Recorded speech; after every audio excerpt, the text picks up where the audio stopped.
убиена дојава негде од после 20 часа, сега точното време го немам. Се интервенираше со 10 противпожарни возила од причина што стануваше збор за опожарени 3 кровни конструкции од куќа.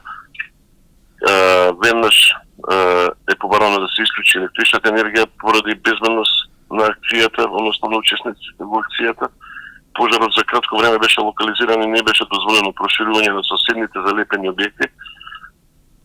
Во текот на интервенцијата 2 лица побараа медицинска помош, каде што беа повикани и пристигнати екипи на итна медицинска помош.